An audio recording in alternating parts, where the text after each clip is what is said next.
My girlfriend used my money for a vacation with her ex, lied about it, and got caught when I found her credit card charges, so I cut her off completely and left her homeless. I'm a 29-year-old guy, and for the past 2 years, I thought I'd been building a solid future with my girlfriend, Emily, 27. We met through mutual friends, clicked instantly, and moved in together after 6 months. At first, everything seemed perfect. She was funny, smart, and ambitious, working as a marketing manager. I work in IT, and while my job can be stressful, it pays well. We decided to combine finances to save for a house, which in hindsight was my biggest mistake. We set up a joint account and started depositing money each month, $1,500 from me and $800 from her. By the time this story takes place, we had around $25,000 saved. I trusted Emily completely. She managed most of our expenses, from groceries to bills, because I was too busy with work. She always assured me she was keeping track of everything. About a month ago, Emily mentioned she wanted to visit her parents in another state. She said she hadn't seen them in over a year and felt guilty for being so busy with work. I had no reason to doubt her, so I encouraged her to go. "Take a week off," I told her. "Relax, spend time with your family." She seemed genuinely excited, and we even booked her flight together. She left on a Monday morning, giving me a kiss at the door and reminding me to water her plants. For the first few days, everything seemed normal. She texted me pictures of her mom's cooking and her dad's garden. She even sent me a selfie with her little niece. But by Wednesday, things started to feel off. She didn't respond to my texts as quickly and kept giving vague answers about what she was doing. When I asked if we could video call, she said she was too tired or that her phone was acting up. The first real red flag came on Thursday. I got a notification on my phone about a $500 charge to our joint account. The transaction was from a hotel I didn't recognize. I thought it was a mistake. Maybe the bank mixed up accounts. But when I checked our transaction history, I saw 2 more charges. $300 at a high-end restaurant and $200 at a spa. None of it made sense. Emily was supposed to be at her parents' house in a quiet suburban neighborhood.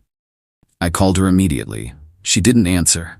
I called again, still no response. My gut told me something was seriously wrong. I decided to dig a little deeper.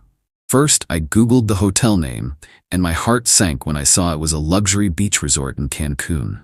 I knew for a fact her parents didn't live anywhere near a beach, let alone in Mexico. That evening, while I was still trying to wrap my head around everything, I got a call from one of her friends, Lisa. She asked me casually, "Hey, how's Emily liking Cancun?" My stomach dropped, and that's when everything started to unravel. When Lisa mentioned Cancun, I felt my chest tighten. I played dumb and asked, "What do you mean? She's visiting her parents." There was a brief silence before she hesitantly said, "Oh, I thought she told you. She posted pictures from Cancun on her private Instagram story." Private Instagram story? I quickly thanked Lisa, pretending everything was fine, but my mind was racing. Why would Emily lie? Who was she with? And why was she using our money for this secret trip? I couldn't sit still. I opened Instagram, but her profile looked normal, just her usual posts. That's when it hit me. I wasn't on her private story. She'd intentionally hidden it from me. Furious, I called Lisa back, swallowing my pride. "Listen, Lisa, I think Emily might have left me out of that story. Do you have any screenshots?" Lisa hesitated, but eventually sent them. When the photos came through, my suspicions were confirmed. There was Emily in a bikini, lounging by a pool with a cocktail. Another photo showed her smiling in front of a sunset. But the real punch to the gut? One picture had her ex-boyfriend Ryan sitting next to her, both of them grinning like they were on a romantic getaway. I was shaking with anger. Ryan was her high school boyfriend, the guy she'd always described as immature and toxic. She swore they hadn't talked in years. And yet, there they were, laughing together like nothing had changed. I immediately tried calling Emily again. This time she picked up, but her tone was defensive. "What's wrong?" she asked, as if nothing had happened. "Where the hell are you, Emily?" I snapped. She paused, probably realizing she'd been caught. "At my parents' house. Why?" "Cut the crap," I said, my voice trembling. "I know you're in Cancun, and I know you're with Ryan." There was a long silence before she finally spoke. "I can explain," she stammered. "Explain? You used our money for a vacation with your ex and lied to my face about it. I yelled. It's not what you think, she said quickly. Ryan reached out a few weeks ago. He said he needed closure and wanted to apologize for everything. I thought it'd be a good idea to meet him and clear the air. I couldn't believe what I was hearing. And you thought a luxury trip to Cancun was the best way to clear the air? With my money? It's not just your money, she shot back. It's our account, and I've been contributing too. Her audacity made my blood boil. Contributing? You barely put in half of what I do. I've been saving for us, for a house, and you blew it on this? She tried to argue, but I hung up, too furious to listen. I knew I needed to act fast. I logged into our joint account and froze it immediately, ensuring she couldn't spend another cent. Then, I started packing my things. The next morning, I took the day off work to meet with my bank. I explained the situation and had my name removed from the joint account, effectively cutting her off. I also reached out to my landlord and arranged to terminate the lease early, even if it meant paying a penalty. I didn't care. I just wanted out. That evening, Emily called me again, this time in full panic mode. Why can't I access the account? She demanded. Because it's not yours anymore, I said coldly. You can't do this. How am I supposed to pay for my flight back? She cried. Maybe Ryan can help you, I said, hanging up. Over the next few days, her texts turned from angry to desperate. She begged me to forgive her, claiming the trip was just a mistake. But I wasn't interested in her excuses. I packed the last of my belongings and left her a single note on the kitchen counter. Don't contact me again. But Emily wasn't done. She started messaging mutual friends, spinning the story to make herself look like the victim. She claimed I'd overreacted and abandoned her. Luckily, Lisa and a few others knew the truth and backed me up. By the time Emily returned, she was locked out of the apartment, broke, and facing the consequences of her lies. When Emily returned from Cancun, I was already gone. I had taken my essentials, cleared out my name from the lease, and left the note. But that didn't mean she was done with me. Within hours of her landing, my phone started buzzing nonstop, calls, texts, even voicemails. At first, she was apologetic. Please, just talk to me, one voicemail began. It wasn't what it looked like. I made a mistake, but we can fix this. But when I didn't respond, her tone shifted. The texts turned angry. You're being petty, one read. You froze the account, left me stranded, and now you won't even talk? You're not the victim here. I blocked her number, but she wasn't ready to give up. She started showing up at my workplace. The first time, she waited in the parking lot for me to leave. As I walked to my car, she rushed over, practically yelling. You can't just run away from this, she shouted, drawing the attention of my coworkers nearby. Run away? I said, keeping my voice low. You lied, stole from me, and went on a romantic vacation with your ex. What exactly am I running from? Emily's face flushed red, either from embarrassment or anger, probably both. It wasn't romantic. Ryan and I were just catching up. I told you he needed closure. Closure? I laughed bitterly. Do you think I'm an idiot? You don't spend thousands of dollars on closure. She tried to argue, but I got into my car and drove off, leaving her fuming in the parking lot. But she didn't stop there. Over the next week, she started calling our mutual friends, trying to sway them to her side. She painted me as controlling and vindictive, claiming I had blindsided her and left her homeless. Can you believe he froze the account while I was stranded in another country? She whined to anyone who'd listen. Thankfully, Lisa wasn't having it. She shared the screenshots of Emily and Ryan in Cancun with the group chat, effectively shutting down Emily's narrative. But that only seemed to fuel Emily's desperation. One evening, I came home to find her sitting on the steps of my temporary rental. She looked disheveled, like she hadn't slept in days. We need to talk, she said, her voice quieter than before. I sighed. Emily, there's nothing left to say. You made your choices. I messed up, okay? She said, tears welling up in her eyes. I didn't mean for things to get so out of hand. I felt trapped. We've been saving for so long, and I needed to do something for myself for once. For yourself? I asked incredulous, then why take Ryan? Why lie to me? I thought you wouldn't understand, she admitted. And Ryan?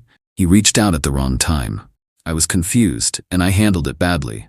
But I swear, nothing happened between us. Her words felt hollow. Even if nothing physical had happened, the betrayal cut too deep. Emily, this isn't about Ryan. It's about trust, and you broke it. I can't come back from this. She started sobbing, begging me to give her another chance. But I stayed firm. I told her she needed to move on, just like I was. But the conflict didn't end there. A few days later, I received a call from the landlord of our old apartment. Apparently, Emily had been squatting there, refusing to leave even after I terminated the lease. She was claiming she had nowhere else to go and that I had abandoned her. I was livid. I went straight to the landlord's office with proof that my name had been removed from the lease and that I was no longer responsible for the property. The landlord assured me they'd handle it, but it was clear Emily was spiraling. To make matters worse, Emily's family started contacting me, blaming me for her situation. Her mother even called, accusing me of being heartless for leaving her daughter destitute. I calmly explained what had happened, but her mother refused to listen. The final straw came when Emily threatened legal action, claiming I had no right to freeze the account. I knew she didn't have a case. The money in the account was joint, and I had every right to protect my share. Still, the stress of it all was overwhelming. It felt like Emily was determined to make my life as miserable as hers. But I wasn't about to let her drag me down with her. The tension reached its boiling point when I received a call from a lawyer representing Emily. She was officially demanding her share of the joint account funds and accusing me of financial misconduct. Though I knew I was in the clear legally, the audacity of her actions made my blood boil. I gathered every piece of evidence I had, screenshots of her charges, photos from her vacation with Ryan, the text messages where she admitted to lying. I consulted my own lawyer, who assured me Emily's claims were baseless. I was ready to fight back if she wanted to escalate this further. But Emily's desperation didn't stop there. One evening, as I was heading home, I noticed a familiar car following me. At first, I thought it was just a coincidence, but when I pulled into my driveway, the car stopped a few houses down. Sure enough, it was Emily. She got out of the car and stormed toward me. "You can't keep doing this to me," she screamed, her voice cracking. "Doing what, Emily?" I asked, staying calm despite the neighbors peeking through their windows. "Holding you accountable for your actions? You ruined my life," she yelled. "I don't have anywhere to go, no money, nothing. You've taken everything from me." "Don't play the victim," I shot back. "You had everything. Our home, our savings, my trust, and you threw it all away for a vacation with your ex." She broke down crying, collapsing onto the pavement. "I don't know what to do," she sobbed. I thought you'd forgive me. I didn't think you'd actually leave." Her tears stirred something in me, but not sympathy, just exhaustion. I realized then that no matter how much she apologized or begged, I couldn't go back to the life we had. Too much damage had been done.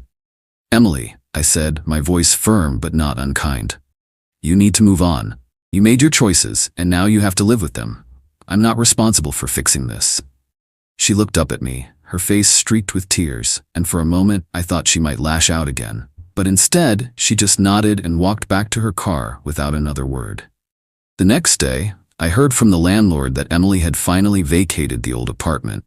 She'd left it in a mess, but at least she was gone.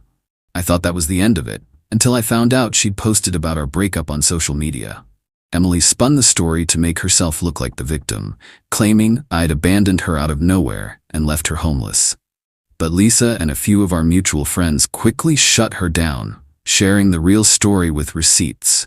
Literally, the backlash was swift, and Emily's attempt to garner sympathy backfired spectacularly.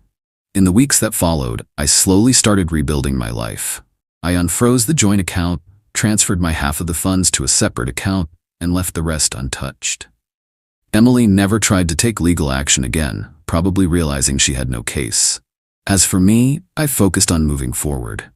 I started hitting the gym, reconnected with old friends, and even started exploring new hobbies I'd put off during our relationship. For the first time in years, I felt free, not just from Emily, but from the weight of her lies and manipulation. Months later, I heard through the grapevine that Emily had moved back in with her parents and was working a retail job. Ryan? He ghosted her shortly after their Cancun trip, proving he wasn't looking for closure after all. Looking back, I don't regret how things played out. Freezing the account and walking away was the best decision I could have made. It was messy, sure, but it gave me the closure I needed. And the best part? I learned to trust myself again. I may have lost a relationship, but I gained something far more valuable: my peace.